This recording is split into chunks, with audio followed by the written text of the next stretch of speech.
Itong mga exercise na to, importante to. Kung gagawin nyo to palagi, maganda to. Una sa lahat, matitrain yung core natin, lalakas yung core natin, at the same time, matitrain din yung abs natin.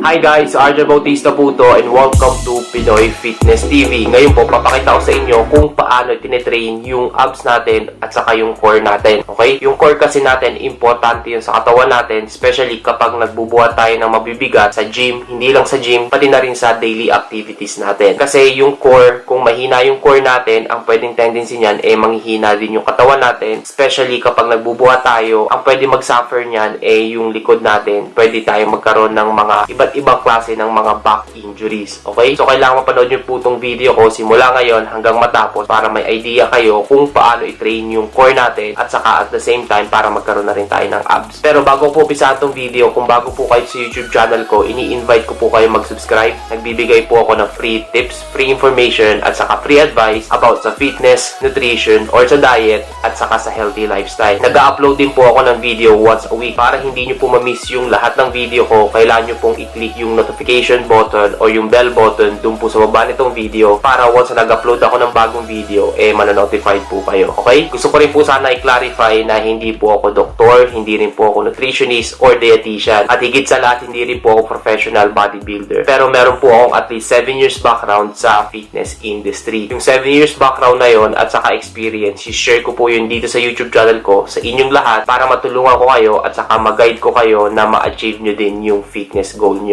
Okay? So, umpisa na po natin itong video. Habang nagkasalita po ako ngayon dito, makikita nyo ako na nag-workout or ginagawa yung mga exercises ngayon sa gym. So, habang nagsasalita po ako dito, bibigyan ko kayo ng mga idea kung paano gawin tong workout na to, kung kailan nyo to gagawin tong workout na to, yung mga equipment na kailangan nyo gawin, at saka mga additional information para magkaroon kayo ng abs ng mabilis. Okay? So, una po sa lahat, ang kailangan nyo dito yung mat. Kailangan nyo po ng mat dito habang ginagawa itong workout na to, at saka at the same time, yung rolling pin. Kung wala kayong rolling pin, ang ginamit ko dito yung EZ bar. Nilagyan ko ng 5 kg sa dalawang gilid yung bar, tapos ayun yung ginagamit ko para sa exercise ab number 1. Okay? Or exercise core number 1. Yung number 1 exercise dito, dalawa yung klase. Yung isa, yung easy, at saka yung isa hard. Okay? Kung beginner kayo, ang sinasuggest ko, gawin nyo lang yung easy. So, medyo kung okay na yung core nyo, malakas na yung core nyo, gawin nyo yung hard part ng ab exercise na to. Okay? Kasi dalawang klase yun. Yung unang klase, mas madali, at yung pangalawang klase, mas mahirap. Pero sa inyo yan, kailangan, kung bago kayo dito or beginner kayo, gawin nyo muna yung mas madali, tapos mag-progress kayo hanggang magawa nyo yung mas mahirap. Okay? Tapos, sasabihin ko rin po dito kung kailan nyo to kailangan gawin. Ako, kapag ginagawa ko tong mga exercise na to, lagi, pagkatapos ng main workout ko. Kasi meron akong mga main workout na ginagawa katulad ng upper body or leg day. Pagkatapos ko gawin yung main routine ko, saka ko to ginagawa. Okay? Pwede nyo rin itong gawin sa umpisa ng workout nyo. Hindi nyo naman kailangan gawin to kapag katapos. Okay? Pero nasa sa inyo na lang yan. Kasi ako mas prefer ko to pagkatapos ko gawin lahat ng main exercise ko, yung main compound exercise ko or yung main compound lift, saka ko to gagawin. Kasi para sa akin, kung gagawin ko to pagkatapos ng lahat ng main exercise ko, at least, eto, madali lang. Okay? Kasi kung mahirap yung gagawin ko sa umpisa, at least sa huli, mas madali na lang gagawin ko. Pero nasa sa inyo lang yan. Personal preference ko lang po yun. Pero in the past, na ginawa ko na rin to sa umpisa bago ko gawin yung main exercises ko.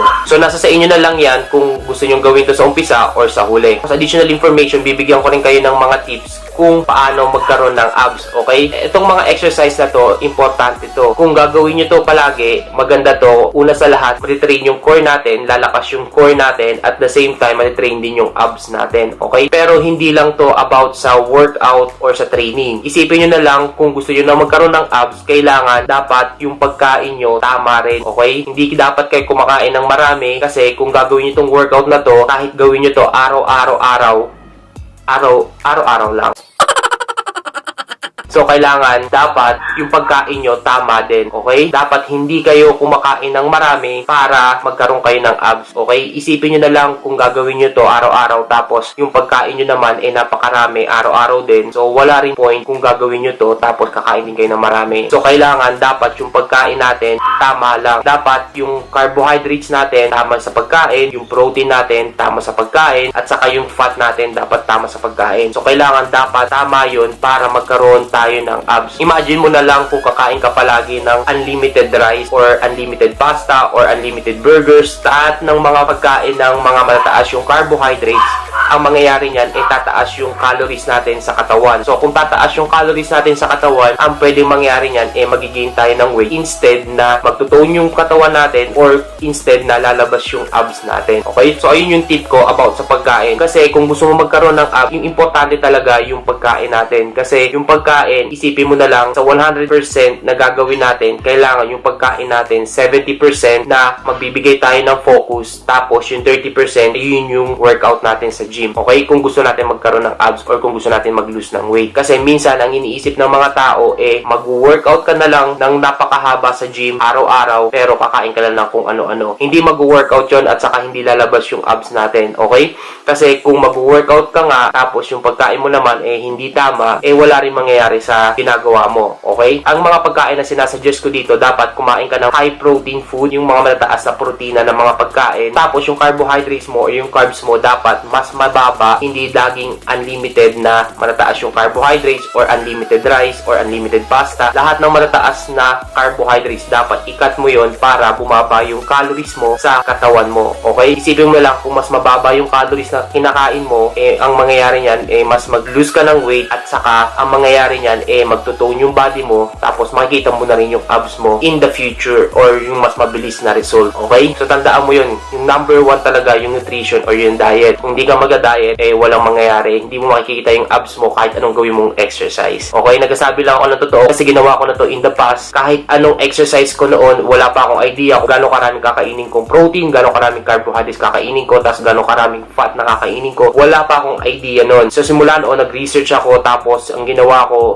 pinapractice ko kung ano yung dapat kong kailangan kainin, tapos nakita ko yung result dahan-dahan. So huwag kayong mag-expect na kung gagawin nyo to ngayon, tapos after 2 weeks, 3 weeks, makikita nyo na yung result. Hindi ganun yun, okay? Kasi kailangan, kung gagawin mo to, kailangan consistent ka. Ganun ka rin sa diet mo. Kung consistent ka for at least 8 weeks to 12 weeks sa diet mo, at saka sa mga workout na ganito, ang promise ko sa'yo, makikita mo yung result mo dahan-dahan. Okay? Tandaan nyo guys, hindi to magic. Kailangan nyo mag-work or kailangan nyo mag-workout sa gym kung gusto nyo talaga ng magkaroon ng abs. Okay? Hindi basta-basta magkaroon ng abs kung hindi mo siya i-workout ng tama at saka yung kinakain mo ng tama, ang mangyayari niya, hindi ka rin magkakaroon ng abs. So tandaan nyo po yun lahat yun. Tapos additional information, sasabihin ko rin po dito kung ilang repetition at saka yung sets na gagawin nyo dito sa mga exercise na to. Yung mga repetition at saka sets na kailangan nyo gawin dito, kailangan gagawin nyo to for at least 15 repetition each exercises. Okay? Kailangan sa isang exercise, sa isang set,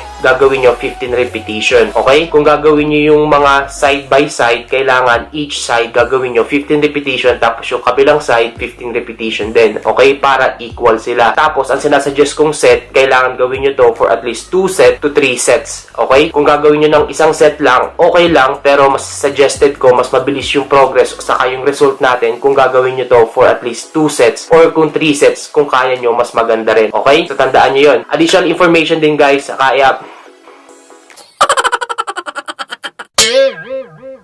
last information guys, yung sa bodybuilding contest ko, gaganapin sa September 15, 2019. Sabihin ko po uli dito yon. Excited na rin ako at saka itong mga exercise na to, itong mga abs exercise na to, ginagawa ko rin to habang nagpe-prepare ako sa bodybuilding contest ko. Okay? So, ginagawa ko to matagal na. Since 7 years ago hanggang ngayon ginagawa ko to kasi una sa lahat, kailangan kasi sa bodybuilding competition, kailangan tone yung body mo at saka dapat may maganda kang abs na rin para manalo ka or magkaroon ka sa top 5. Okay? Ayun lang yung napansin ko sa mga bodybuilding contest. So, kailangan, kung ititrain mo yung katawan mo, kailangan maganda yung abs mo. Hindi lang yung abs, syempre, kailangan maganda rin yung muscle mo sa shoulder mo, sa bicep mo, sa tricep mo, at saka sa lahat-lahat. Kung baga, tinatawag nila yung symmetric, yung body symmetric mo, kailangan proportion. So, kailangan maganda yung katawan mo kapag nag-present ka sa stage. Okay? So, yun muna yung mga update ko about sa bodybuilding contest. Soon enough, magpa-practice na ako ng mga posing ko sa bodybuilding contest. Papakita ko rin yun sa inyo dito sa future kapag ginagawa ko na rin yun. Okay? Pero ngayon, ayun muna. So, ito po muna yung video ko ngayon. Sana po itong video ko nakatulong po sa inyo. Kung nakatulong po itong video ko sa inyo, sana po i-share po natin itong video ko sa lahat ng mga taong kailangan i-train yung abs nila at saka yung core din nila.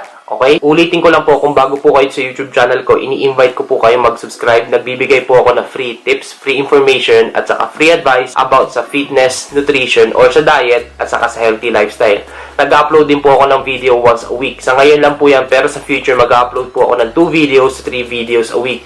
Para hindi nyo po ma-miss yung lahat ng mga video ko, kailangan nyo pong i-click yung notification button o yung bell button dun po sa baba nitong video para once na nag-upload ako ng video, manonotified po kayo. At saka para makita nyo rin ako every week. Diba? So maraming salamat po at saka kita-kits ulit tayo next week para sa bago kong video. Okay? Thank you for watching guys. I'm out for today. Peace.